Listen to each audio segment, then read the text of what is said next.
just saw Longlegs, Um, and I have been filming for the past 2 days and traveling for the past 4 days, and then we went to a movie.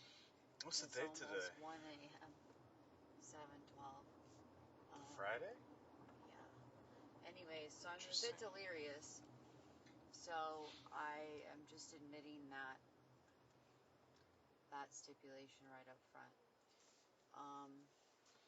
I like the style of the movie. I think if you like traditional detective and horror films, there's a lot of homages in it.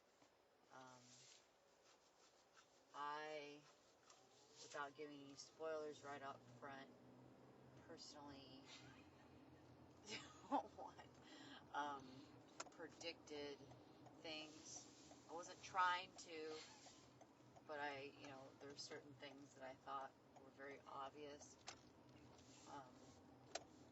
So there wasn't really many surprises. I just like I said, if you like those types of films, I think you'll like it.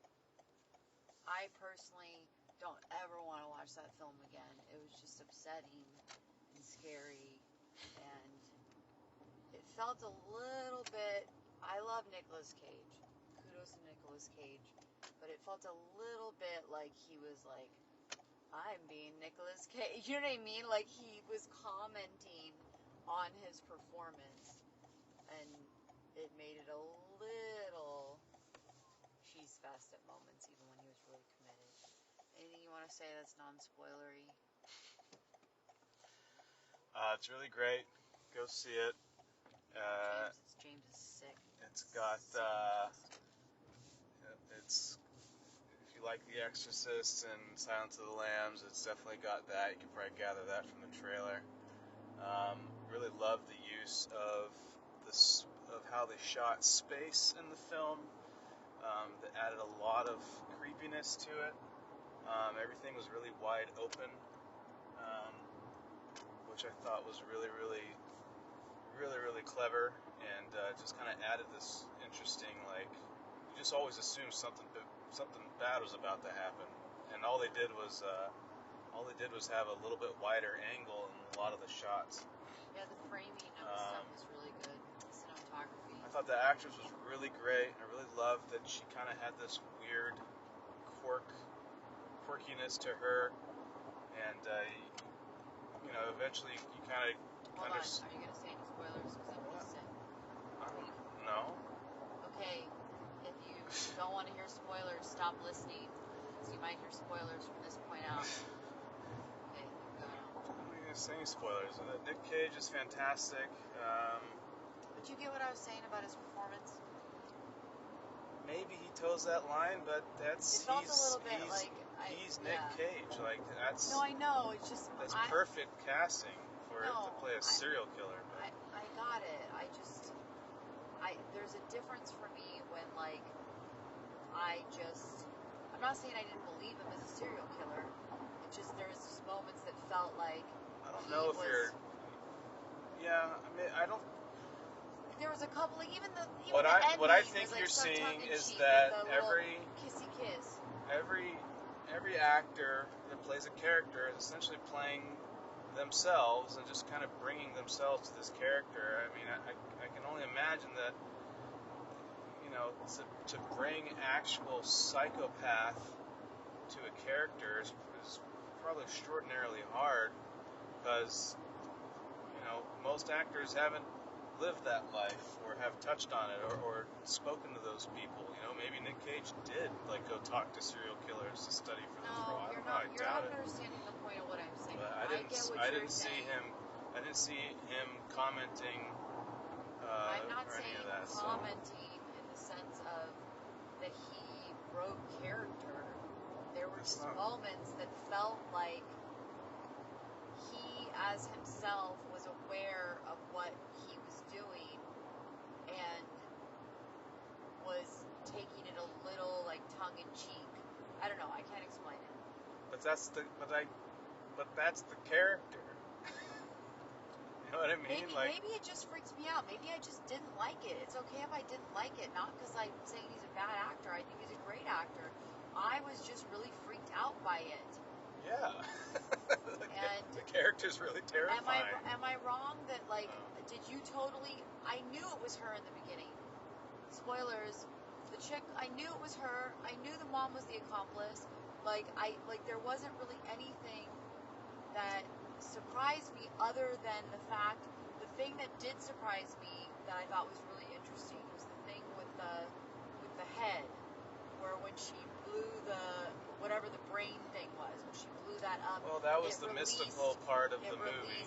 I liked that aspect. Is that they kind of tease you with, like, that it's gonna be all this satanic stuff, but in the world they created up to that point, you're like, oh, that's just foolishness. It's not real. But then they kind of lean into it, it's like, well, it is actually real. This guy's putting curses on people, basically, through these dolls.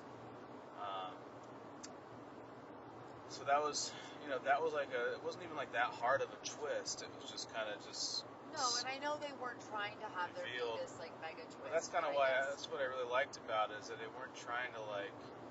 It's almost like they weren't trying to, like, fool us that much. Like, even the fact that you knew that she was the girl and that her mom was probably involved was like yeah, Well, and, like, I knew that the birthday was just, like, a ticking time bomb with that chick. And but also... it was more so we were following along with the lead character as she's discovering all this stuff for herself.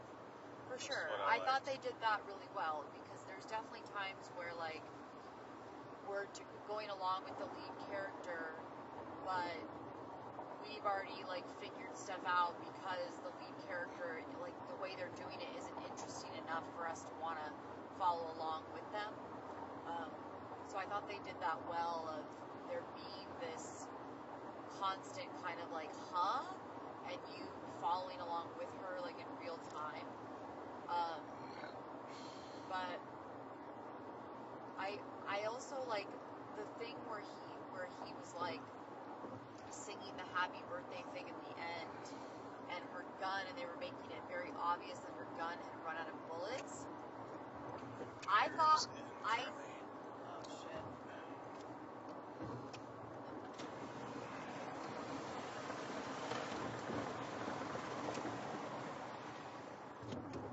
I thought that they were making it very...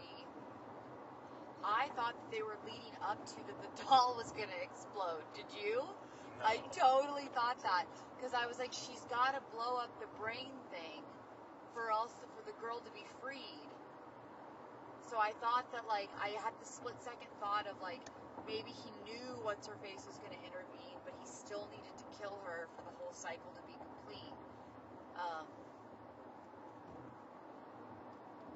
But that also could have just been my own projection. Yeah. She can reload her gun, finish the job. Maybe she's got to calm down a bit. Anyway. Good movie. We already spoiled it, so hopefully you're not listening if you haven't seen it yet. So, I think it's obvious that if you are a slight psychopath like James, you'll really love the film. If you like scary movies, you'll love it. It's a good movie. I felt this. It's the same feeling I had when I watched Silence of the Lambs for the first time. It was just... No, I get it. This It's constant just dread.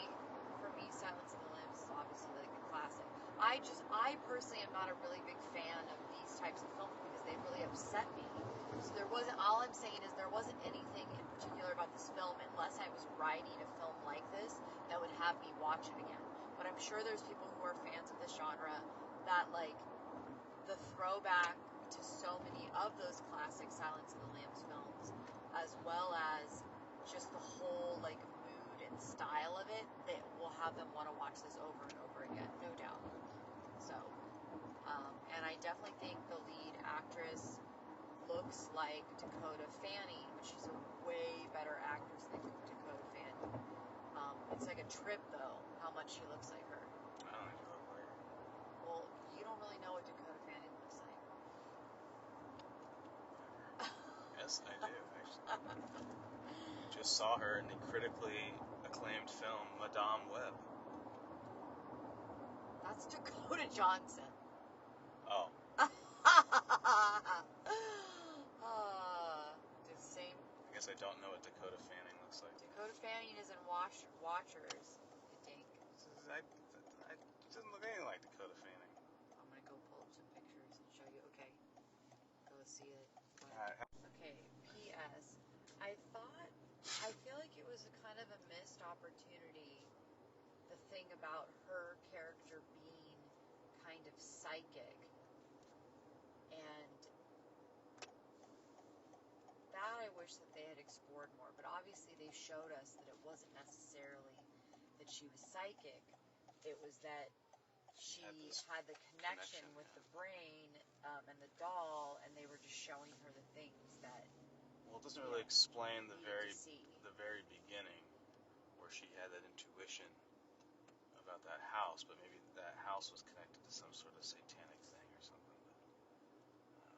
Well, they did say like he was showing them whatever she needed to see as they like went along. But I think she just has lived a life of just weird, dark, creepy stuff.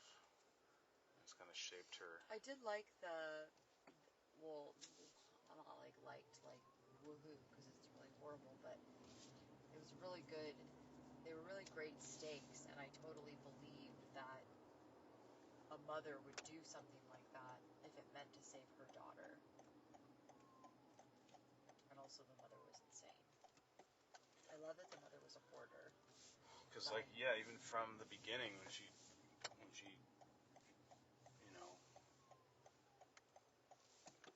it seemed like even before the villain shows up to their property, she's like there's something up with her and her mom, like when she's a little girl. Yeah, and that's why she was probably chosen. I'm gonna start seeing all these places where we can park with a smart car. James just P.S. made a really good point about one of the things that he liked about the film was that it created this sense of dread. Well, there's this dread.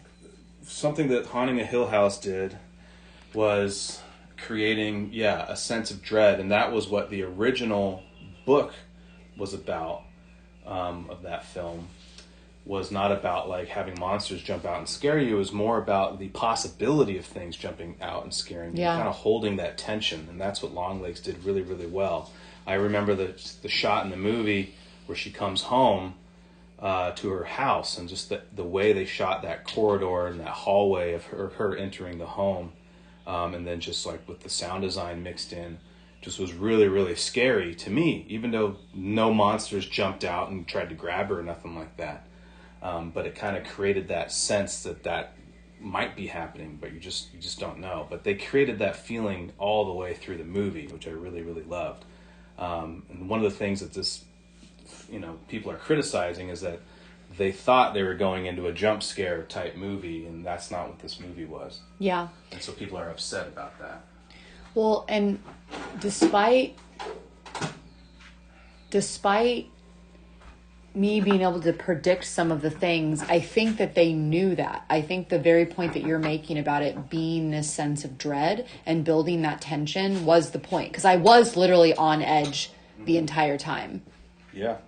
But, and I really did love the, just the overall style of it, and I think it did do a throwback to, Silence of the Lambs and a lot of these old school ones. Because I just, so many of the stuff nowadays with the horror films are just so similar. So I did appreciate that. Mm-hmm. I'm still scared and I don't think I'd ever watch it again, but. I'd watch it again. I know, but you'd watch anything again. Maybe not.